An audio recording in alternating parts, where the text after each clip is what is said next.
A mother of 2 children inherits a fatal infiltrated house on the first night in their new home and fights for the life of her daughters. After 16 years, when girls gather at home, things become really strange. Pauline and her 2 daughters, Bite and Vera, inherit the house of their recently deceased aunts. However, during the first night in their new home, some psychiatric patients enter the house, causing the Maximum to save the lives of her daughters. 16 years later, a famous horror house has a perfect life. For her part, Vera has now become a woman who does not know how to deal on her own and has a continuous feeling of great madness. The mother and girls will meet again in the family home and will start a series of strange events. 16 years after this incident, which controls the soul in their deteriorating aunt's palace in the middle of anywhere, the sisters with shock, Beth and Vera, and their only mother, Pauline, manage to put their past behind them to some extent.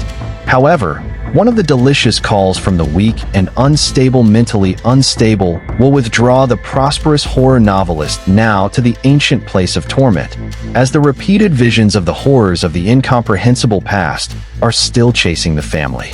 However, is the butchers in the nightmares of siblings real in the first place? Or is this drowning in the water that is not transmitted to human psychology? How does the madness of the pure greatness look? The film begins with 3 beloved mother and daughters, where they drive their car to their new home. We know that the youngest, Beth, is a horror novelist from Lovecraft and ambition.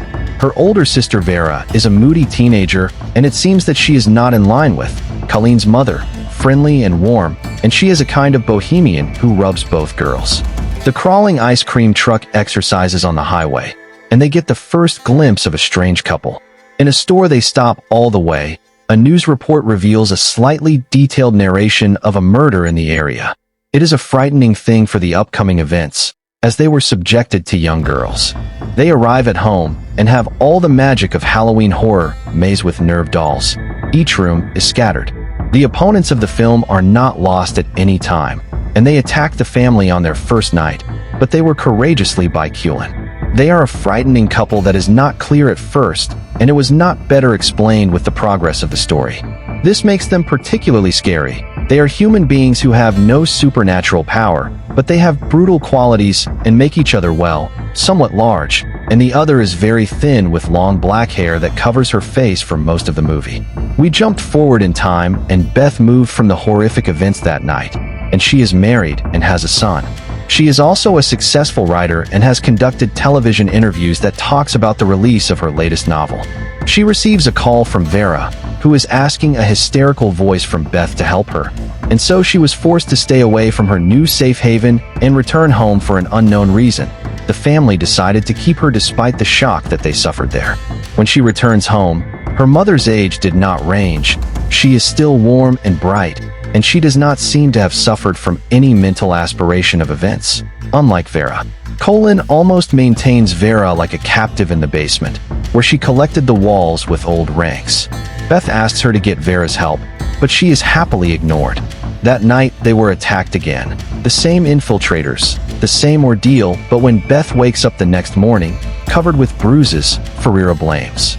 This is where the film punches you in the intestine, and the reason that makes me pay attention to this movie is that I have not really seen this. Vera Beth persuades to open her eyes, stop avoiding the truth, and accepts that she is still a little girl and that she is still in house. Colin did not save the girls, and instead she was killed. Prisoner girls in torture were held by their aggressors. It is terrible. There are a lot of clues in the period before the disclosure. The Colossus does not look different. The Beth's adult life under its development. But it is easy to overlook these things like many films under the development of their characters.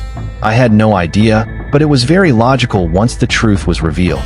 Watching adults no longer struggles through the UPS of this type of terror, but children can collide with my trees and make me a bit of nails and letters in an attempt to see a less screen. The remainder of the movie shows girls who fight teeth and nails to escape strange torture and scary treatment at the hands of their kidnappers.